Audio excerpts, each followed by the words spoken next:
Bullets were meant for her soft curves, a hit ordered by Chicago's most ruthless syndicate boss. But when Dominic Russo received the final target description, his blood ran cold. The hitman was aiming at the very same chubby, sweet-natured florist who dragged his bleeding body from an alley 5 years ago. Penelope Hayes wiped her soil-stained hands on her heavily reinforced denim apron, leaving a streak of dark brown against the faded blue. At 28, Penelope was a woman who took up space, and she had spent the last decade learning to stop apologizing for it. She was unapologetically fat, possessing a soft, deeply curved figure, thick thighs that required strategic wardrobe planning, and a round, dimpled face framed by unruly chestnut curls. Owning Petals and Briar on a bustling corner of Wabash Avenue in Chicago was her sanctuary. Here, surrounded by the intoxicating scents of crushed eucalyptus and blooming gardenias, her weight was just a fact of life, not a defining flaw. She was strong, capable of hauling 50-pound buckets of water and floral foam without breaking a sweat. Across the city, in a dimly lit penthouse overlooking Rush Street, a man who dealt in blood rather than blossoms was signing her death warrant. Dominic Russo did not make mistakes. As the head of the Russo Syndicate, a highly organized and terrifyingly efficient crime family, his survival depended on absolute certainty. His underboss, Lorenzo Costa, had just presented him with a tightly bound dossier. Inside was a grainy photograph of a woman and a name, Penelope Hayes. According to Costa, this florist was a confidential informant for the feds. Costa claimed she had accidentally witnessed a drop on the docks last Tuesday, snapped photos on her phone, and was scheduled to meet with an FBI handler at the end of the week. "She looks harmless," Dominic had murmured, tapping a gold Cartier pen against the mahogany desk. His dark, calculating eyes scanned the blurry image of a heavy-set woman carrying a crate of hydrangeas. "The harmless ones are always the rats, Dom," Lorenzo had replied, his tone smooth, almost too eager. "She's heavy slow. Probably needs the payout from the feds to keep her little flower shop afloat. We can't risk it. I have Victor on standby." Dominic had nodded slowly. "Send Vic. Make it clean. No mess in the shop, take her in the alley out back." Now Victor Gallagher, a hitman whose cold efficiency was legendary in the Midwest Underground, sat in a dark grey sedan across from Petals and Briar. Victor adjusted the collar of his coat against the biting Chicago wind and picked up his encrypted burner phone to dial Dominic. While Victor waited for his boss to pick up, Penelope was humming along to a retro pop song playing on her shop's vintage radio. She hoisted a massive ceramic vase onto the counter, her thick arms flexing with the effort. She loved the quiet of the mid-morning. It felt safe. Safety was a concept Dominic Russo had long forgotten, save for one distinct memory that haunted him on his darkest nights. 5 years ago, before he wore custom Italian suits, he was just a street-level enforcer who had walked into a vicious ambush in the dead of winter. A rival crew had shot him twice in the abdomen and left him to bleed out in a frozen, garbage-strewn alley behind a late-night diner. As the darkness had started to pull him under, the back door of the diner had swung open. A woman had stepped out to dump a bag of trash. Dominic remembered the sheer panic in her voice, but more importantly, he remembered her physical strength. She was a large woman, her silhouette blocking out the harsh yellow light of the doorway. While most people would have screamed and run from a bleeding mobster, she had dropped to her knees in the slush. Her hands, soft, plump, and startlingly warm, had pressed down hard on his gunshot wounds. "Stay with me, stay with me," she had chanted, her voice a soothing, melodic anchor in his fading consciousness. She hadn't just called 911. Knowing he would freeze to death before an ambulance navigated the snowstorm, She had hooked her thick arms under his armpits. With a grunt of sheer exertion, she had physically dragged his 200-pound frame out of the snow and into the diner's dry, warm pantry. She had hidden him behind crates of flour, packed his wounds with clean kitchen towels, and fed him spoonfuls of sugary pie, filling to keep his shock at bay until his own crew finally tracked his phone and retrieved him. He had passed out before he could ask her name. When he woke up 3 days later at Northwestern Memorial Hospital, she was gone. The diner had been sold a month later. He never found the chubby angel with the warm hands who had literally carried him out of the grave. The memory of her soft curves pressing against his side as she supported his weight, her heavy breathing as she saved a stranger's life, had become his only tether to humanity. "Yeah, Vic," Dominic's voice barked through the phone, pulling the hitman back to the present. "I'm on site, boss," Victor said, his eyes trained on the window of the flower shop. "Target is visible, just confirming before I move. It's a broad daylight job." "You have the layout?" Dominic asked, reviewing the financial reports on his desk, his mind completely detached from the impending murder. "Yeah, the target is alone." Costa wasn't kidding. She's a big girl, just wrestling with a giant bucket of pink flowers. Got on a blue apron, brown curly hair, round face with dimples. She's humming. Victor paused. "Honestly, she looks like she wouldn't hurt a fly."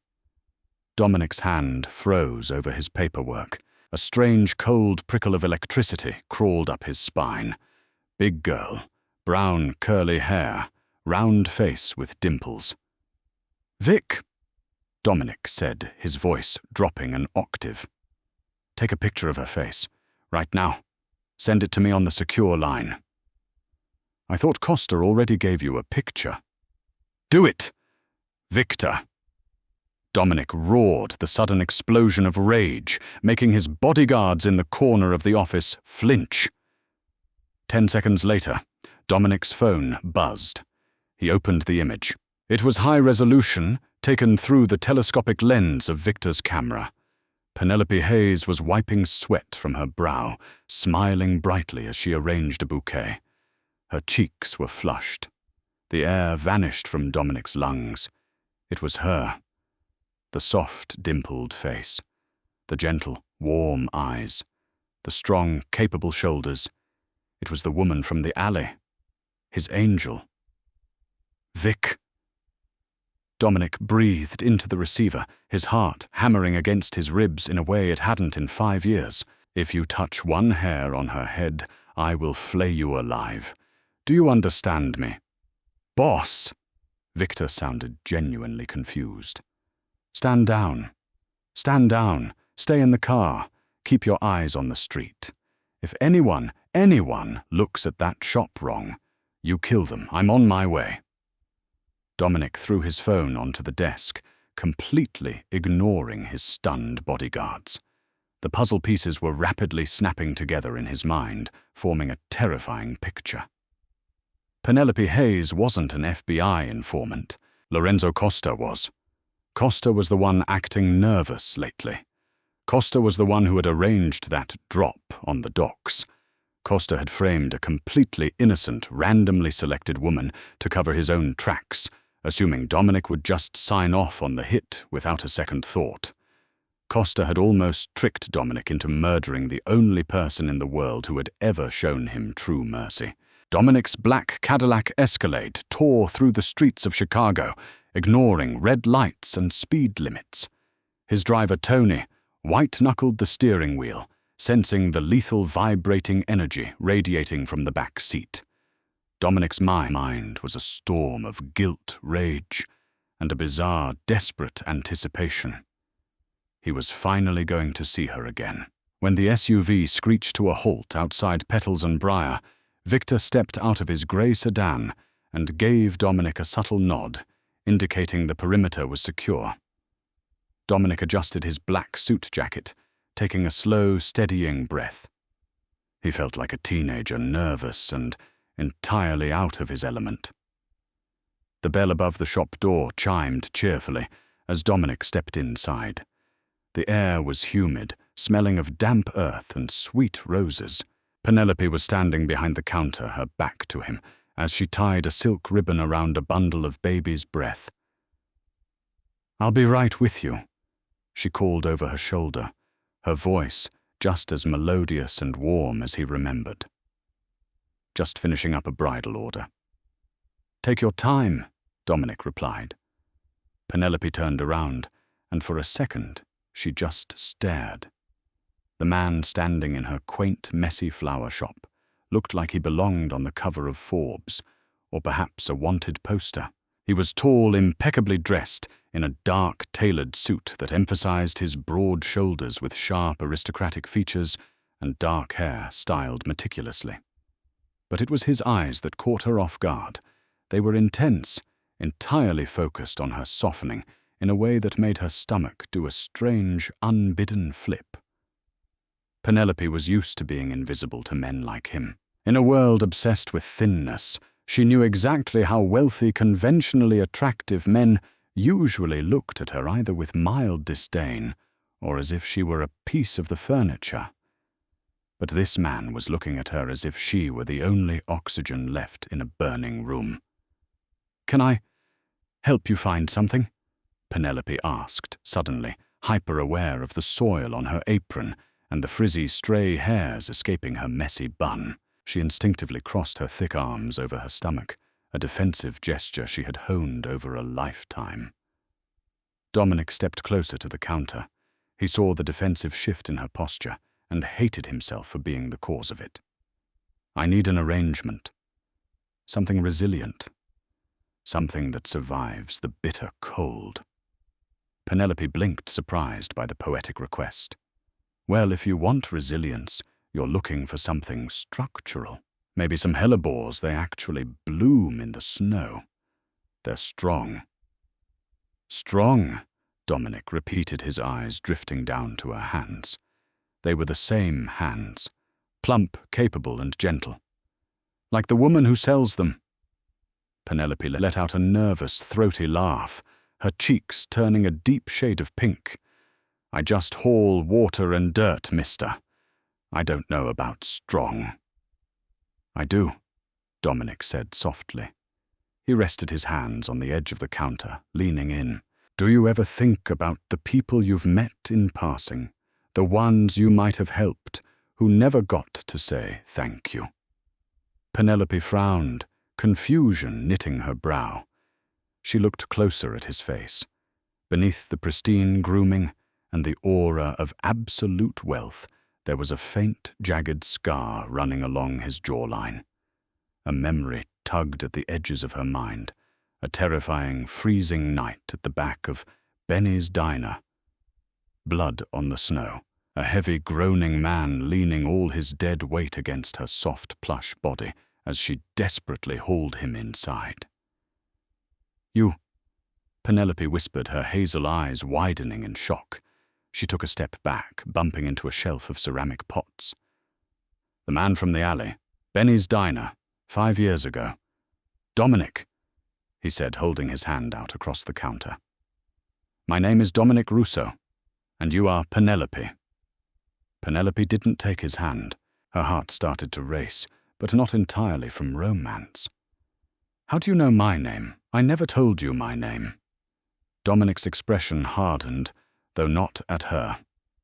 The reality of why he was standing in her shop came crashing back down. "Penelope, I need you to listen to me very carefully.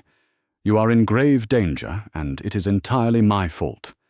But I swear on my life, nothing is going to happen to you." Before Penelope could process the absurdity of the situation, the man she saved returning as a terrifying billionaire to announce her impending doom. The cheerful chime of the shop door rang out again. 3 men walked in. They were not looking for flowers. They wore heavy leather jackets, their hands shoved deep into their pockets in a way that screamed concealed weapons.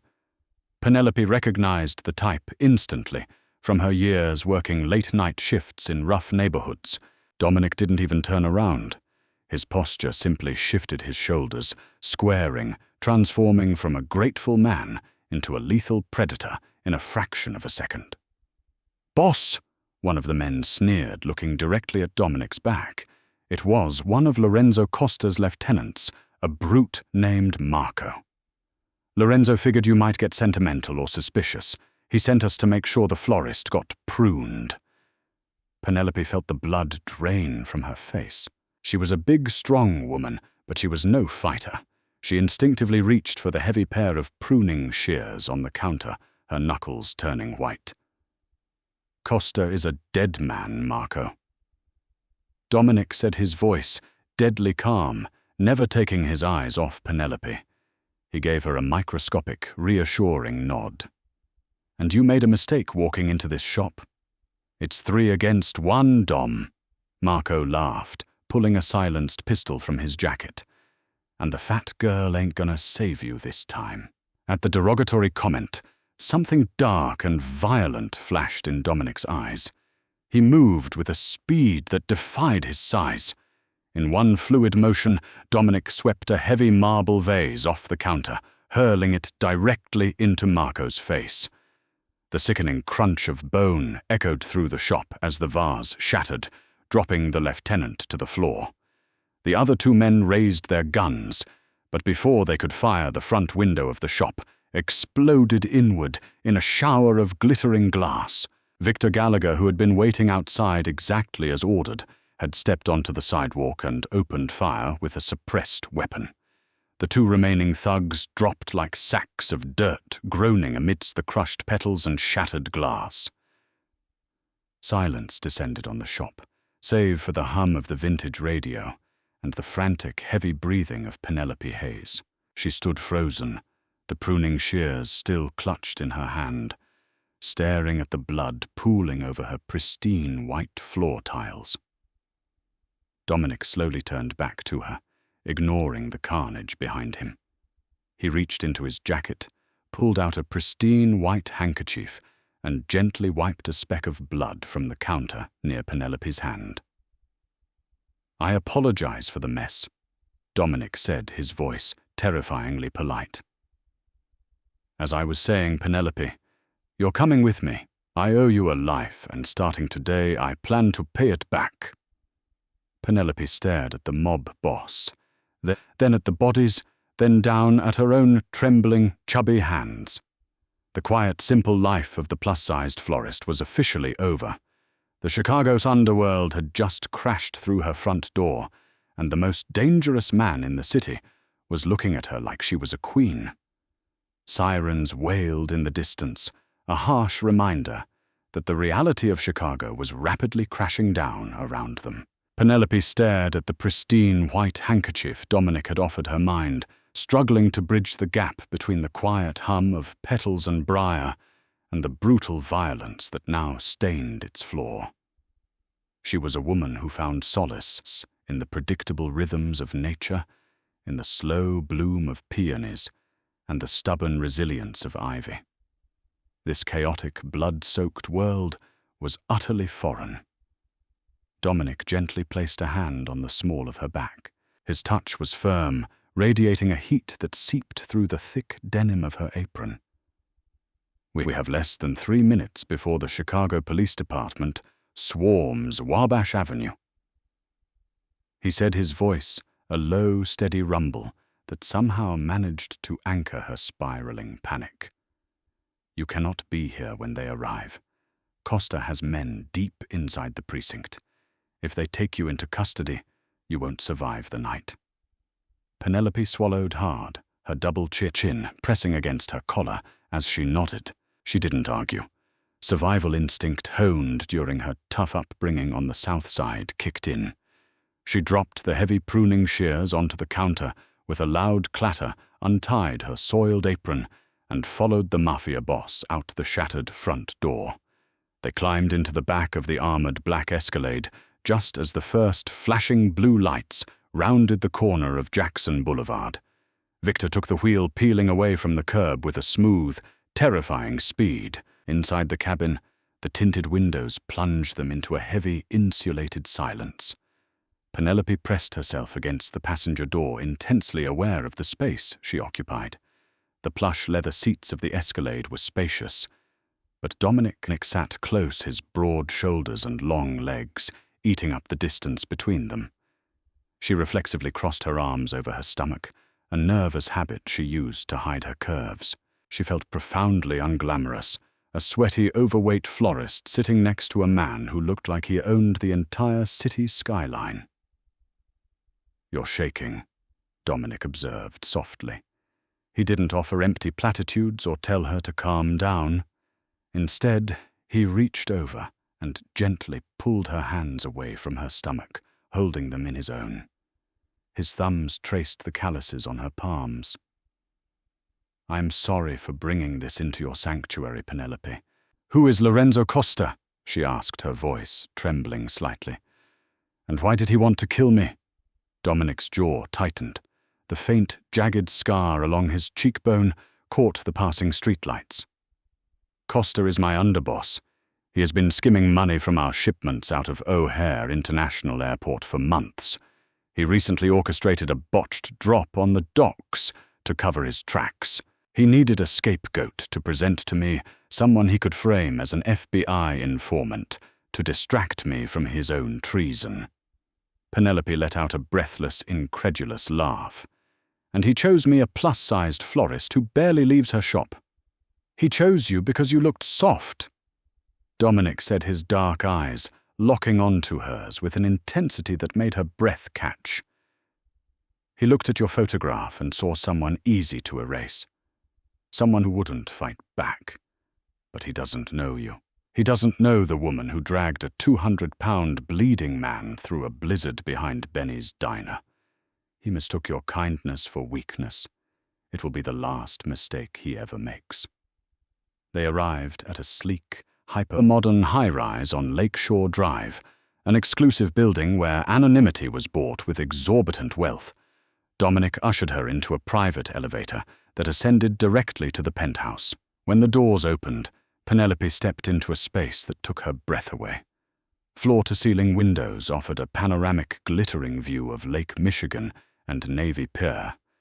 The decor was masculine and severe, dark charcoal walls, minimalist furniture, and cold marble floors. "This is a safe house," Dominic explained, shrugging off his suit jacket. "Only Victor and a select few loyal men know about it. You'll be safe here while I handle Costa." "Handle him!" Penelope echoed, her anxiety spiking again. She wrapped her thick arms around herself. "Dominic, you can't just go out and start a war because of me. I'm just Penelope." Dominic closed the distance between them, stopping mere inches away. He reached out his warm fingertips, gently tilting her chin up. "You are not just anything. 5 years ago, I was dying. I had accepted the end. The men in my world, they would have stepped over my body or finished the job. But you with your warm hands, and your absolute refusal to let me go. You saved my life. You are the only genuinely good thing that has ever touched my world." His gaze dropped to her lips, then drifted over her soft, round cheeks, down to the gentle curve of her neck. There was no disgust in his eyes, no judgment about her weight. There was only reverence. For the first time in her life, under the heavy, heated stare of a ruthless syndicate boss, Penelope felt undeniably, breathtakingly beautiful. "I'm going to order you some food," Dominic murmured, his thumb brushing against her dimple. "Gibson's Bar and Steakhouse, the best ribeye in the city. You need to keep your strength up." Penelope smiled, a genuine warm expression that reached her hazel eyes. "I think my strength is just fine, Mr. Russo." The trap was set with the flawless precision of a Swiss timepiece. Dominic knew the ambition of Costa would completely blind him to the obvious red flags. By nightfall, Victor had leaked a carefully crafted piece of disinformation through secure communication channels. Dominic Russo was hiding out at a disused shipping warehouse in the South Loop, heavily guarded, but panicked over the botched hit on the florist. Costa, desperate to seize absolute control of the family before Dominic could rally full forces, eagerly took the bait. Back at the luxury penthouse, Penelope paced the massive living room floor tonight nervously. The remnants of a spectacular steak dinner sat on the dining table, mostly eaten, but her nerves were stretched entirely too thin to enjoy the lingering taste of butter and garlic. She stared out at the dark expanse of Lake Michigan, her reflection in the glass showing a woman completely transformed. Dominic had arranged for a hasty wardrobe replacement, and she was now wearing a luxurious emerald green silk wrap dress that hugged her heavy curves, perfectly making her feel like a classic Hollywood siren rather than a messy florist. But the delicate silk felt like armor against impending doom. She checked her phone for the 100th time tonight. Silence. Across town, the South Loop warehouse was bathed in thick shadows and the pale glow of a single flickering street lamp. Lorenzo Costa arrived with a dozen heavily armed men, their boots crunching loudly on the loose gravel. Costa, a lean and perpetually nervous man with aggressively slicked back hair, gripped his automatic weapon tightly. He motioned for his men to violently breach the rusted side door. They kicked it in, sweeping the dark space with blinding flashlights. The beams cut through the dusty, stagnant air with intense, blinding white light. They illuminated towering stacks of rotting wooden pallets and empty steel shipping containers. "Fan out!" Costa hissed viciously, his voice echoing loudly off the corrugated metal roof overhead. "Find him right now. Put 2 bullets in his head, and let us take this city tonight." "You were always in entirely too much of a hurry, Lorenzo." A deep, booming voice echoed from the impenetrable darkness above. Costa froze instantly, frantically aiming his flashlight toward the rusted steel catwalk running along the high ceiling.